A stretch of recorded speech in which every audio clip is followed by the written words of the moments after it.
ఈ బోల్డర్స్ తేవడం, అక్కడ ఒక మంత్రి దీపని కూర్చోవడం, ఈవెన్ మిలిటరీ కూడా, ఆర్మీ కూడా వచ్చారు. వాళ్ళు కూడా దీనికి ఫస్ట్ టైం మాకు కొత్త వర్క్ ఇది. ఇంతవరకు చాలా పనులు చేశాం కానీ ఈ పని మాకు కొత్తగా కనబడిస్తా ఉంది. మీతో కూడా కలిసి మేము కూడా ఆలోచిస్తామని వాళ్ళు కూడా చెప్పే పరిస్థితికి వచ్చారు. కానీ ముందుకు పోతున్నాం. కాన్ఫిడెంట్ గా రాత్రి లోపల క్లోజ్ చేయాలని సర్వశక్తులు వినియోగిస్తున్నాం. అదైతే పైన నుంచి వచ్చే వాటర్ మనకు ఈరోజు మధ్యాహ్నం కూడా నేను అడిగాను, ఎక్కడైనా క్యాచ్మెంట్ ఏరియాలు రెయిన్స్ పడ్డాయని అడిగాను. ఎక్కడా క్యాచ్మెంట్ ఏరియాలు రెయిన్స్ పడలేదు ఈ రోజు వరకు మధ్యాహ్నం నుంచి. ఇప్పుడు ప్రస్తుతానికైతే ఇన్ఫ్లోస్ రావనేది ఒక నమ్మకం.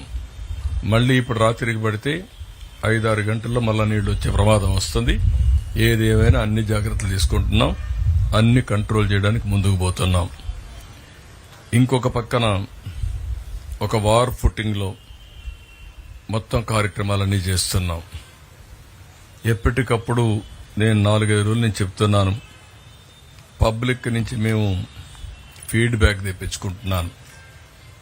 IVRS ద్వారా వేరియస్ ఇన్ఫర్మేషన్ తెప్పించుకొని దాని మీద ఏ విధంగా యాక్ట్ చేయాలనో మా వాళ్ళకు కూడా ఫీడ్బ్యాక్ ఇచ్చి ముందుకు తీసుకెళ్తున్నాం.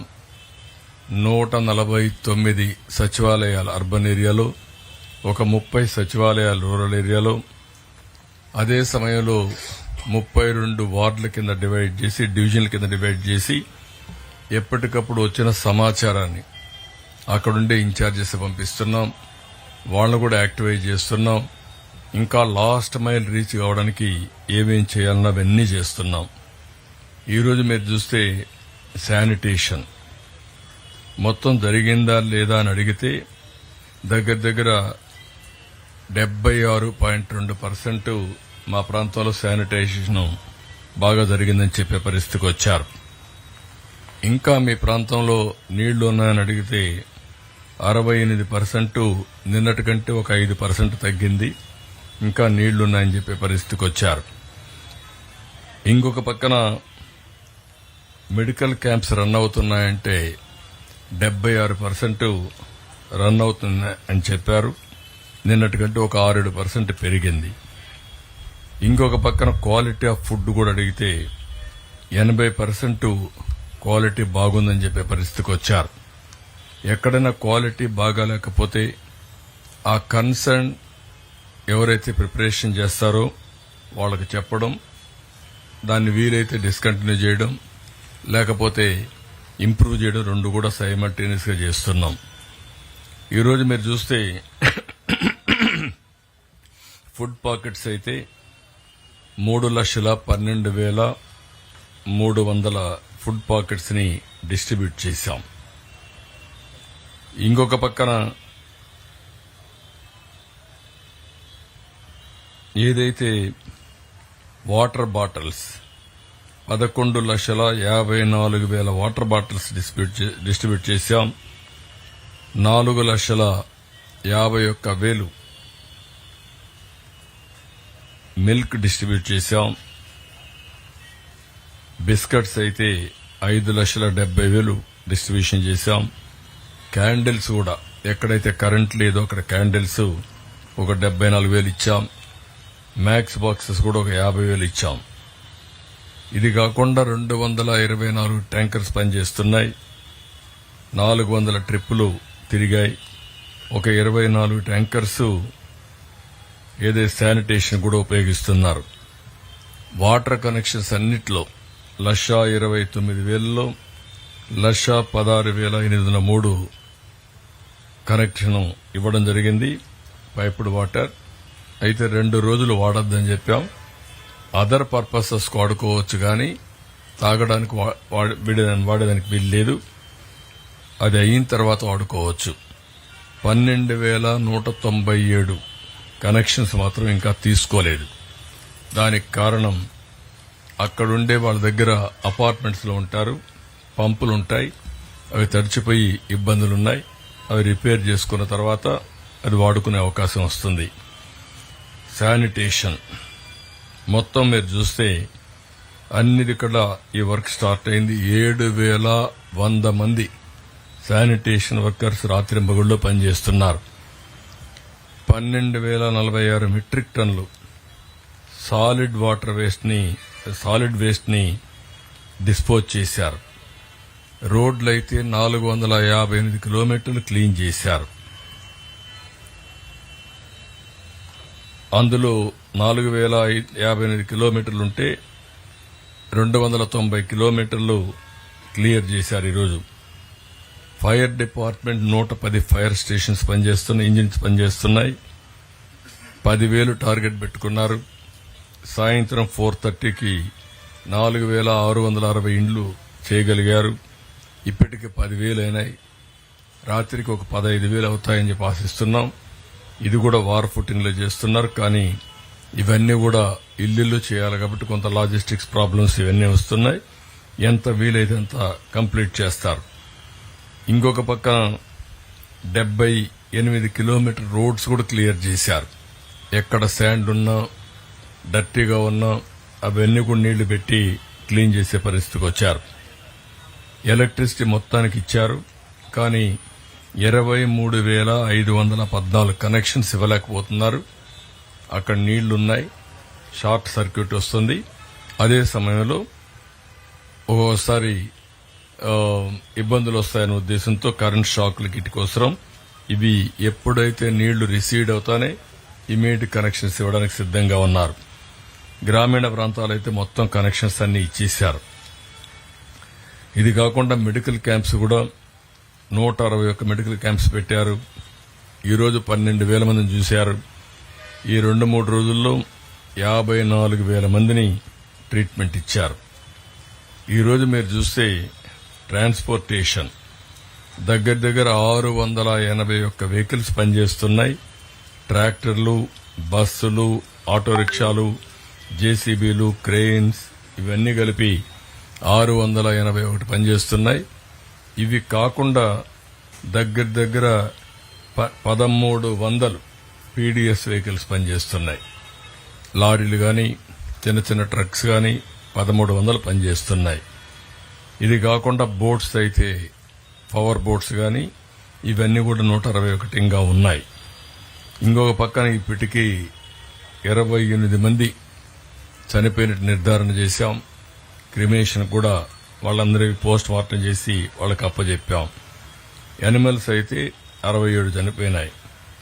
డ్రోన్స్ అయితే డిస్ట్రిబ్యూషన్కు ఒక 15 వాడుతున్నాం, సర్వలెన్స్ కు ఒక 16 వాడుతున్నాం, స్ప్రేయింగ్ కి ఒక 10 వాడుతున్నాం, ఇంకా ఒక 30 ప్రొక్యూర్ చేస్తున్నారు. ఇవన్నీ కూడా దగ్గర బిస్కెట్స్ గాని, వాటర్ గాని, మిల్క్ పాకెట్స్ గాని ఒక 3,000 మందికి డిస్ట్రిబ్యూట్ చేశారు. ఈరోజు బస్సులు కూడా ఫ్రీగా పెట్టాం.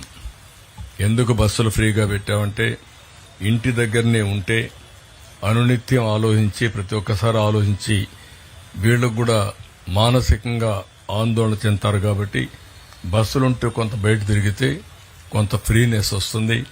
చిన్న చిన్న పనులుంటూ కూడా చేసుకునే వీలు కల్పించాలనే ఉద్దేశంతోనే బస్సులు కూడా పెట్టాం, ఫ్రీ బస్సులు పెట్టాం. ఇంకొక పక్క టెలికమ్యూనికేషన్ కూడా ఆల్మోస్ట్ ఆల్ ఒక 15 తప్ప అక్కడవన్నీ కూడా సెట్ అయినాయి. ఒక 15 సైట్స్ తప్ప అన్ని సైట్లు సెట్ అయినాయి. ఇప్పుడు కొత్తగా నిన్నే చెప్పాను, చాలా మంది ఎలక్ట్రీషియన్స్ అవసరం, ప్లంబర్స్ అవసరం. అదే మరి మనకు మోటార్ వెహికల్స్ ని మెకానిక్స్ అవసరం.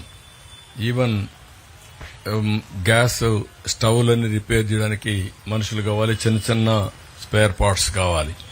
అందుకని దీన్ని పెద్ద ఎత్తున తీసుకున్నాం. ఎవరైతే అర్బన్ కంపెనీ ఉందో వాళ్ళని కూడా రమ్మని ఎక్కడికక్కడ ప్రజా చైతన్యం కూడా తీసుకొచ్చి వాళ్ళకి ఎవరు కావాలంటే వాళ్ళని పంపించే విధంగా దానికి ఒక ప్రత్యేకమైన కార్యక్రమం అరేంజ్ చేస్తున్నాం. వాళ్ళలో కూడా చైతన్యం తీసుకొస్తాం. ఎక్కడ కూడా ఒక ఏ వ్యక్తి కావాలన్నా లేకుంటే 2-3 కావాలన్నా, ఓసారి సరిగా పంపులు పనిచేయకపోతే ప్లంబర్ కావాలి, ఓసారి లైట్ సరిగా పనిచేయకపోతే ఎలక్ట్రీషియన్ కావాలి, ఓసారి మీకు మోటార్ మీ వెహికల్ ఉంటే ఆ వెహికల్ ని రిపేర్ చేయడానికి మెకానిక్ కావాలి. ఇవన్నీ కూడా ఆలోచిస్తున్నాం. ప్రతి ఒక్క వ్యక్తికి ఊబరైజేషన్ ద్వారా మీకు కావలసిన వ్యక్తుల్ని అందుబాటులో పెట్టే బాధ్యత మేము తీసుకుంటాం. రేట్లు కూడా రేషనలైజ్ చేస్తాం, ప్రజల్లో చైతన్యం తీసుకొస్తాం. అదే మరి ఎవరైతే ఈ సర్వీసెస్ ప్రొవైడ్ చేస్తున్నారో వాళ్ళందరికీ కూడా రేటింగ్ కూడా ఉంటుంది. ఈరోజు ప్రపంచం అంతా కూడా మారిపోతా ఉంది. ఏదైతే ప్లాట్ఫామ్ వర్కర్స్ కానీ, ఎకానమీ కానీ, గిగ్ ఎకానమీ కానీ పెద్ద ఎత్తున ప్రాస్పర్ అయ్యే పరిస్థితి వస్తా ఉంది ఫ్యూచర్ ఎకానమీ కింద. అందులో కూడా మీరు చూస్తే ఈరోజు 24 గంటలు కూర్చొని పనిచేసే పరిస్థితులు లేరు. ఫ్లెక్సిబుల్ వర్కింగ్కి వచ్చేస్తున్నాం. నాకు మంగళతన బార్బర్ కావాలంటే నేను బుక్ చేసుకుంటే వస్తారు, చేసేసి వెళ్ళిపోతారు. అదే మరి ప్రతి డ్రైవర్స్ కూడా అవర్లీ బేస్ వచ్చే పరిస్థితికి వచ్చారు. అందుకని ఈ క్రైసిస్ ను ఒక అవకాశంగా తీసుకుని ఏ విధంగా వీళ్ళకి స్కిల్డ్ వర్కర్స్ ని ఏ విధంగా ప్రొవైడ్ చేయాలో ప్రొవైడ్ చేస్తూ ఎలాంటి వర్కర్స్ అవసరమో దానికి కూడా శ్రీకారం చుట్టి ఎక్కడికక్కడ ట్రైనింగ్ చేసి ప్రతి ఒక్కరికి ఎంప్లాయ్మెంట్ క్రియేట్ చేసేదానికి ఆలోచిస్తున్నాం. ఇందుకోసమే డిజిటల్ ఎంపవర్మెంట్ పెద్ద ఎత్తున ప్రమోట్ చేస్తున్నాం.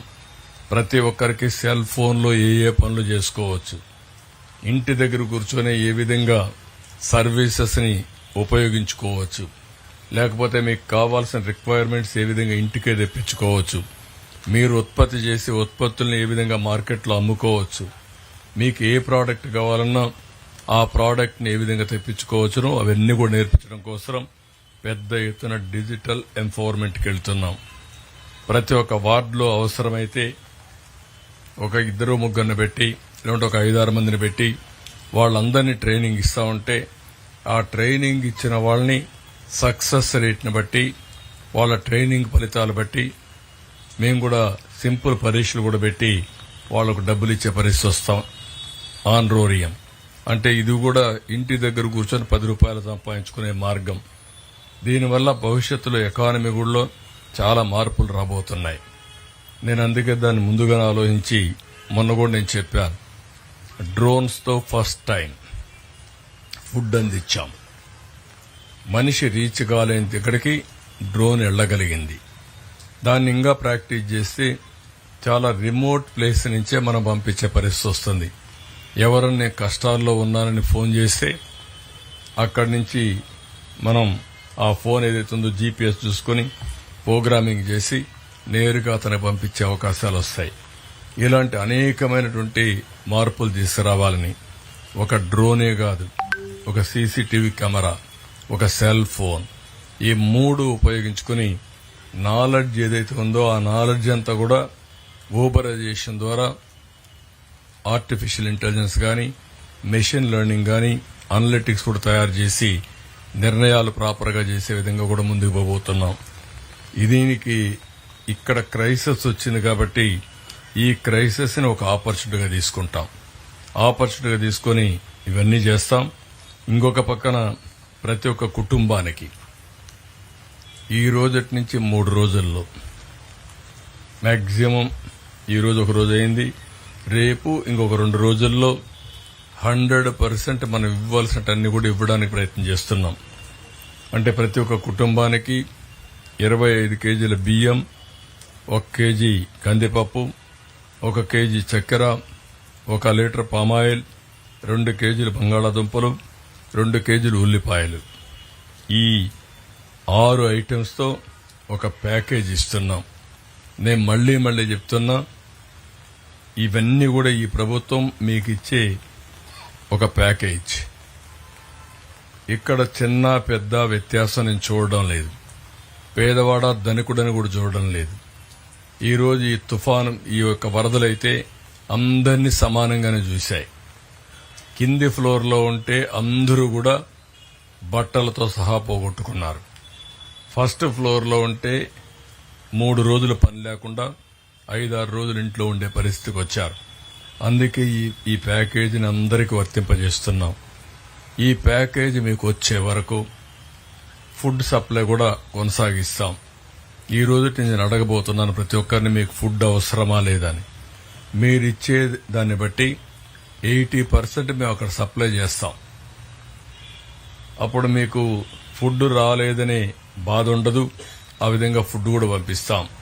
ఎప్పుడైతే ఏ రోజైతే ఈ ప్యాకేజీ మీకు ఇస్తామో ఆ రోజున మేము ఒక డ్రై ఫుడ్ కింద నూడిల్స్ 25 గ్రాములు × 6 150 గ్రాములు, యాపిల్స్ ఒక 6, బిస్కెట్స్ ఒక 6 ప్యాకెట్లు, వాటర్ ఒక 6 లీటర్లు, మిల్క్ 50x4 2 లీటర్లు. మొత్తం కూడా ఈ 5 వాళ్ళకి అందజేస్తాం. ఈ 2 అందజేసిన తర్వాత కుక్కుడు ఫుడ్ అనేది నిలిపేస్తాం. అక్కడికి వాళ్ళ కాళ్లపైన వాళ్ళు చేసుకునే పరిస్థితి వస్తుంది. మిగిలిన సర్వీసెస్ ప్రొవైడ్ చేస్తాం. ఇవన్నీ అయిన తర్వాత శానిటేషన్ పర్ఫెక్ట్ గా చేస్తాం. అదే మరి శానిటేషన్ చేసి ఎక్కడ అంటువ్యాధులు రాకుండా, అదే మరి ఎవరికైనా మెడిసిన్స్ కావాలంటే అవన్నీ ఇచ్చి ఏ విధంగా ఆదుకోవాలన్నా అవన్నీ ఆదుకుంటాం. ఇండ్లన్నీ క్లీన్ చేపిస్తాం. వీలైనంత వరకు అన్ని ఇండ్లు క్లీన్ చేయించే బాధ్యత తీసుకుంటాం. రోడ్లు క్లీన్ చేస్తాం, డ్రైన్స్ అన్ని క్లీన్ చేస్తాం. ఎక్కడికక్కడ ఈ పనులన్నీ చేసిన తర్వాత మిగిలేది 2 పనులు మిగులుతాయి. అవి 2 మీరు చూస్తే, ఒకటి వాళ్ళ ఇల్లు రిపేర్ చేసుకోవడానికి అవసరమైనటువంటి స్కిల్డ్ లేబర్, వాళ్ళని కూడా ఆన్లైన్ లో పెట్టి ఇప్పటికి కూడా మానిటర్ చేస్తాం. 2 దానికి అవసరమైతే కొంత సబ్సిడీ కూడా ఇస్తాం. రెండోది, ఏదైతే ఈరోజు ఈ ప్రాబ్లమ్స్ అన్ని వచ్చిన తర్వాత మేము ఇన్నిచ్చిన కూరగాయల విషయంలో రేట్లు విపరీతంగా పెంచేసే పరిస్థితికి వస్తున్నారు. అందుకే దీనికి కూడా ఒక రిస్ట్రిక్షన్ పెట్టుకున్నాం. ఆ రిస్ట్రిక్షన్ ప్రకారం మీరు చూస్తే ₹2, ₹5, ₹10 కూరగాయలు ఏది తీసుకున్నా ఈ 3 కాంబినేషన్లోనే ఉంటాయి. ఒక కాంబినేషన్లో ₹2కే ఇస్తారు, ఒక కాంబినేషన్లో ₹5కే ఇస్తారు కేజీ, ఒక కాంబినేషన్లో ₹10కి ఇస్తారు. అలాంటివి ఎన్ని వీలైతే అని తీసుకొస్తాం. ఈరోజు 40 మెట్రిక్ టన్నులు తీసుకొచ్చాం. 40 మెట్రిక్ టన్నులు అంటే 40,000 కేజీలు. ఇప్పుడు మళ్ళా నేను రివ్యూ చేసుకుంటాం. రేపు వీలైతే ఇంకా పెంచుతాం, డంప్ చేస్తాం.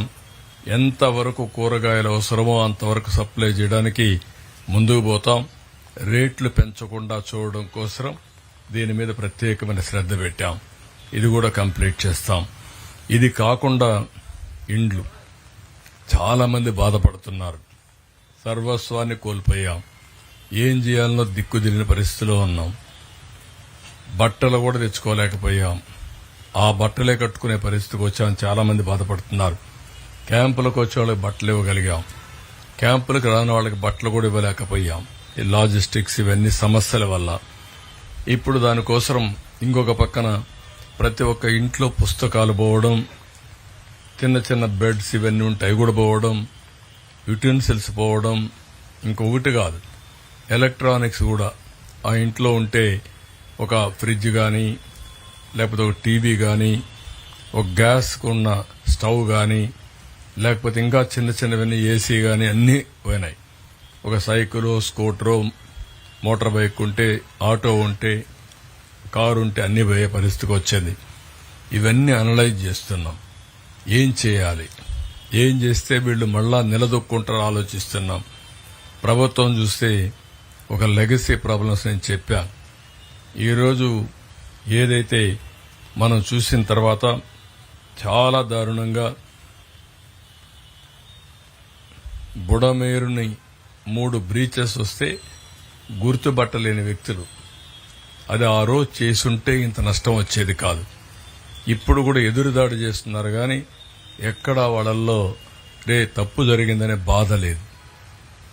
ఎప్పుడైతే బుడమేరులో బ్రీచెస్ వచ్చాయో పైన ఎక్కడ నీళ్లు పడినా అవి వస్తాయి. ఇంకొక పక్కన మీరు ఒకసారి చూస్తే బుడమేరు మొత్తం ఎన్క్రోచ్మెంట్ చేసేశారు.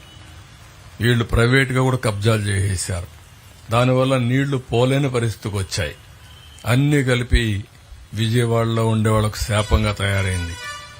ఒక పక్క దేవుడు విపరీతమైన వర్షాలు, ఎప్పుడు ఏ సంవత్సరంలో రానంత వర్షాలు కురిపించాడు.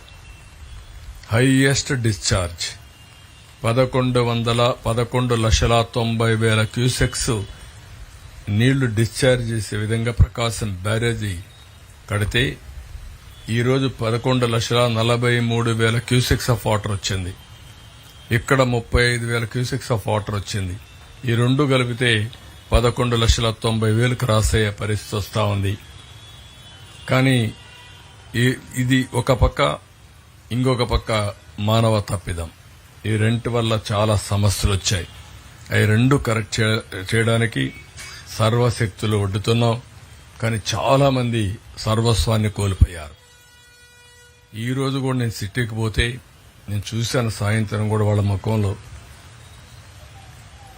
తెలుగుదేశం ఇటు ఎన్డీఏ ఉందని ఒక నమ్మకంతో, ఒక విశ్వాసంతో ఉన్నారు. ఇప్పుడు ఆ విశ్వాసాన్ని నిలబెట్టుకోవాలి. మేము కూడా వాళ్ళు నిలబెట్టాలి. స్వచ్ఛందంగా నేను సాయంత్రం పోయి అడిగితే వాళ్ళు ఒకటే చెప్తున్నారు, మీ మీద నమ్మకం ఉంది, ఈ ప్రభుత్వంపై నమ్మకం ఉంది. ఏదైతే నేను గాని, పవన్ కళ్యాణ్ గాని, బీజేపీ గాని ముగ్గురం కలిసి ఇక్కడ పనిచేస్తున్నారు, ఒక విశ్వాసం ఉంది, ఒక నమ్మకం ఉంది అనే ఒక నమ్మకాన్ని చూపిస్తున్నారు. కానీ మేము ఇంకో పక్కన చూస్తే ఖజానా చూస్తే ఖాళీ అయింది. 10 లక్షల కోట్ల రూపాయల అప్పులున్నాయి. ఎఫ్ఆర్బిఎం మాకు పర్మిట్ చేసే పరిస్థితి కూడా లేదు. నేను ఈ విషయంలో ఇంకొక పక్క వీళ్ళకి సహాయం చేసే ముందే ప్రతి ఒక్కరికి అప్పీల్ చేస్తున్నా, సర్వశక్తులు ఒడ్డుతున్నా, గవర్నమెంట్ ఆఫ్ ఇండియాను కూడా కన్విన్స్ చేస్తున్నాం. ఫస్ట్ రిపోర్ట్ రేపు ఉదయం వాళ్ళకి పంపించి మీకు రిలీజ్ చేస్తాం. ఏదైతే కరువు సహాయం కోసం రాష్ట్రంలో ఇంకా బయట ఉండే వాళ్ళందరినీ, నా మీద అభిమానం ఉన్నా, ఇక్కడుండే ప్రజలపైన అభిమానం ఉండే వాళ్ళందరినీ కోరుతున్నా, మీరు కూడా మీ సిఎస్ఆర్ గాని సొంత డబ్బులు ఉపయోగించి ప్రతి ఒక్కరూ మీరు ఎంతవరకు చేయగలుగుతారో అంతవరకు చేయాల్సిందిగా ప్రతి ఒక్కరికి చెప్తున్నా. సిఎస్ఆర్ ఉంది, మీ దగ్గర ఉంటుంది. దీనికంటే మించిన కార్యక్రమం లేదు. ఒక బాధితులకి డైరెక్ట్ గా సహాయం చేస్తే దానివల్ల ఫలితం ఉంటుంది. అందరికి అప్పీల్ చేస్తున్నా. ఇప్పుడు కూడా మీరు చూస్తున్నారు, చాలా మంది వస్తున్నారు, పెద్ద ఎత్తున వస్తున్నారు. అటు ఎంప్లాయీస్ గాని, ప్రభుత్వ ప్రైవేట్ సంస్థల వ్యక్తులు గాని, కాలేజెస్ గాని, యూనివర్సిటీస్ గాని, పరిశ్రమలు గాని చాలా మంది ముందుకు వస్తున్నారు. ఇంకా మిగిలిన వాళ్ళందరికీ కూడా అప్పీల్ చేస్తున్నా. ఇది మనందరి బాధ్యత, సమిష్టి బాధ్యత. సమాజం పట్ల బాధ్యత కలిగిన ప్రతి ఒక్కరూ ముందుకు రావాల్సిన అవసరం ఉంది. మీరు చేయగలిగిన చేయమని వారిని కూడా మరొక్కసారి కోరుతున్నా. అదే సమయంలో రేపు ఎల్లుండి అందరితో నేను మాట్లాడి ఇంకా 2 కార్యక్రమాలు నాకు మిగులుతాయి. ఇవన్నీ కూడా స్ట్రీమ్ లైన్ చేశాం. ఒకటి, ప్రతి ఒక్క ఇల్లు నిలదొక్కుకోవడానికి ఏం చేయాలి, ఏం చేస్తే కనీసం నిలదొక్కుంటారు, నేను ఎంతవరకు సహాయం చేయగలుగుతాం ప్రభుత్వం తరఫున. 2, వాళ్లకు కూడా కన్జంప్షన్ లోన్స్ ఏమైనా ఇప్పించి కొంతవరకు ఏమైనా అడ్జస్ట్ చేస్తామా, లాంగ్ టర్మ్ ఇన్స్టాల్మెంట్స్, రీపేమెంట్ ఇవన్నీ పెట్టి. రెండోది వ్యాపారంలో మనం ఆలోచించేది ఎంత పెట్టుబడి పెట్టారు, ఎంత నష్టపోయారు, అంతా మనం ఇవ్వలేకపోతాం, ఎంత అప్పు ఉంది. వాళ్ళు మళ్లీ మానసికంగా కుంగిపోకుండా నిలదొక్కునే మార్గాలు ఏమున్నాయో అవన్నీ చేయడం. దానికి కూడా ఏమేం చేయాలో ఆలోచిస్తున్నాం. 3, అటు బ్యాంకర్స్ తో కోఆర్డినేట్ చేస్తున్నాం, గవర్నమెంట్ ఆఫ్ ఇండియాతో మాట్లాడుతున్నాం. అందరం కలిసి వాళ్ళు ఆదుకోవాల్సిన అవసరం ఉంది. ఆదుకోవడానికి ఏమేం చేయాలో అవి కూడా చేస్తాం. 3, ఇన్సూరెన్స్ కట్టిన ప్రతి ఒక్కటి సెటిల్మెంట్ ఫాస్ట్ ట్రాక్ లో చేస్తున్నాం. ఎందుకంటే ఒకసారి మళ్లీ కొర్రీస్ పెట్టకుండా వెహికల్స్ గాని, లేకపోతే వాళ్ళ ఆస్తులు గాని, వ్యాపారాలు గాని, ఎవరెవరైతే ఇన్సూరెన్స్ చేశారో ఆ ఇన్సూరెన్స్ అన్ని సెటిల్ చేయడం కోసం ఏదైనా గవర్నమెంట్ క్లియరెన్స్ ఇవ్వాలంటే ఇవ్వడం, సర్టిఫికెట్స్ ఇవ్వాలంటే ఇవ్వడం, రియల్ టైంలో అవన్నీ సెటిల్ చేయడం, నేను కూడా మానిటర్ చేసి అవన్నీ క్లోజ్ చేస్తాం. ఇవన్నీ చేసి మళ్లీ ఈ విజయవాడలో ఇలాంటి విపత్తులు రాకుండా ఏం చేయగలుగుతాం, బుడమేరుని ఏ విధంగా హ్యాండిల్ చేస్తాం, అదే మరి ఫ్లడ్ వస్తే ఏ విధంగా కంట్రోల్ చేస్తాం. ఒకప్పుడు విశాఖపట్నంలో ఉదూద్ వస్తే ప్రీ ఉదూద్ విశాఖపట్నం, పోస్ట్ ఉదూద్ విశాఖపట్నం అని మాట్లాడుకున్నాం. అదే లెవెల్లో విజయవాడ కూడా ప్రీ వరదలు, పోస్ట్ వరదల కింద మాట్లాడే విధంగా విజయవాడను కూడా తయారు చేసుకోవాల్సిన బాధ్యత మనందరిపైన ఉంది. ఇక్కడుండే సిటిజన్స్ అందరి కోరుతున్నా, రాష్ట్ర ప్రజలందరినీ కోరుతున్నా, ఇది రాజధానిలో భాగం. ఈ రాజధానిలో భాగమైన ఇక్కడ కూడా ఎలాంటి విపత్తు వచ్చినా ఏమాత్రం డ్యామేజ్ లేకుండా చేసుకోవాల్సిన బాధ్యత అందరిపైన ఉంది. దానికి కూడా ఒక మాస్టర్ ప్లాన్ తయారు చేస్తాం, అది కూడా ఎగ్జిక్యూట్ చేస్తాం. ఇది బ్రీఫ్ గా ఈ రోజు చేసిన పనులు మీకు అన్ని విషయాలు మీ ముందర పెడుతున్నాం.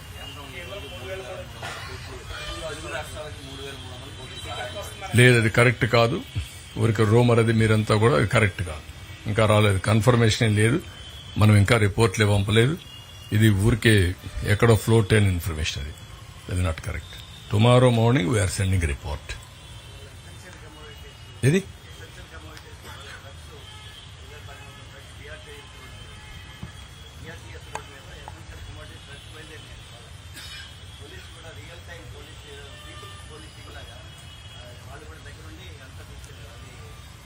బాగా చేశారు. ఇంకొంచెం మా వాళ్ళలో కూడా చిన్న ఇది జరిగింది. ఎక్కువ వెహికల్స్ పెట్టారు. ఆ లాజిస్టిక్స్ కొద్దిగా సరిగా చేయలేదు చెప్పాను నేను.